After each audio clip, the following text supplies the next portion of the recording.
नमस्कार, इन खबर में आपका स्वागत है। मैं विद्याशंकर तिवारी हूं। उत्तर प्रदेश में एक नया खेल शुरू हुआ है और वो नया खेल ये है कि बीजेपी और समाजवादी पार्टी में एक दूसरे के खिलाफ आतंकवादी कनेक्शन बताने की होड़ शुरू हो गई है। क्या है मसला, क्यों बीजेपी सवालों के घेरे में है, क्यों समाजवादी पार्टी सवालों के घेरे में है, किस तरह से अखिलेश यादव को घेरा जा रहा है, इस पर बातचीत करेंगे। दरअसल हुआ क्या था कि अभी जो है 31 दिसंबर 2007 में जो रामपुर में सीआरपीएफ कैंप पे हमला हुआ था, जिसमें कि 7 जवान शहीद हो गए थे, उसको लेकर के तत्काल फैसला आया है। उसमें जिन 6 लोगों को सज़ा हुई है, उसमें 4 को तो फांसी की सज़ा हुई है, 1 को उम्र कैद और 1 को 10 साल की सज़ा हुई है। अब सज़ा तो हो गई, सज़ा हुई उन लोगों को जिन्होंने इस घटनाक्रम को अंजाम दिया, जिन्होंने सीआरपीएफ कैंप पे हमला बोला। और बताया ये जा रहा है कि जिन लोगों को सज़ा हुई है वह उन लोगों के खिलाफ पुख्ता सबूत थे, इसलिए ये सज़ा हुई है, यानी कि इसमें कोई इफ़ एंड बट का कोई सवाल नहीं है।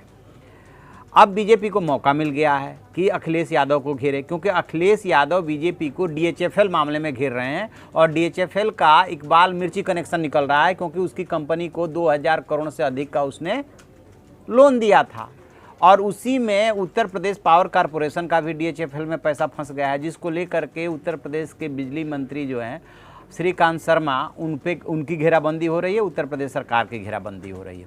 वो वाला डीएचएफएल का पूरा मसला क्या है, उसको अलग एपिसोड में बताएंगे। पहले बात करते हैं रामपुर वाले आतंकी घटना और उसका अखिलेश यादव कनेक्शन को लेकर के। तो ठीक है, आतंकवादी घटना ये हुई और उसके बाद 2007 की घटना में लगभग 12 साल बाद सज़ा हो गई, जिसमें 4 को सजाए मौत हुई है। अब अखिलेश यादव इस पूरे परिदृश्य में कहाँ से उभरते हैं, क्योंकि 2007 में तो जो है मायावती की सरकार थी। तो हुआ क्या था कि जब 2012 में अखिलेश यादव मुख्यमंत्री बने तो उन्होंने ये ऐलान किया कि जिन लोगों के खिलाफ सबूत नहीं है उन लोगों को छोड़ा जाएगा, यानी कि उनसे मुकदमा वापस ले लिया जाएगा। बस यहीं पे बीजेपी को अखिलेश यादव पे आतंकवादी कनेक्शन का आरोप लगाकर वार करने का मौका मिल गया है। और इसमें हुआ कि इन्होंने समाजवादी पार्टी ने 2012 में विधानसभा के चुनाव में अपने चुनावी घोषणा पत्र में यह घोषणा की थी कि बेगुनाहों को आतंकवादी मुकदमों से रिहा कराया जाएगा, यानी कि इन्होंने एक वायदा कर दिया कि हम जीते तो ऐसा करेंगे, उनके मुकदमे वापस लिए जाएंगे। बीजेपी के प्रदेश प्रवक्ता चंद्रमोहन कह रहे हैं कि साल 2007 में रामपुर के सीआरपीएफ कैंप पे हमला करके इन आतंकवादियों ने देश के 7 वीर सपूतों को शहीद किया था और समाजवादी पार्टी 2012 में इनसे अपना मुकदमा वापस लेना चाह रही थी और इसके लिए जिला प्रशासन को बाकायदा लिखा गया। वो तो गनीमत ये रही कि जिला प्रशासन ने ये रिपोर्ट दे दिया कि इनसे जो है मुकदमा वापस लेना ठीक नहीं होगा, ये एक बहुत ही गंभीर मसला है, आतंकवादी घटना है, इसलिए मुकदमे को वापस नहीं लिया जा सकता।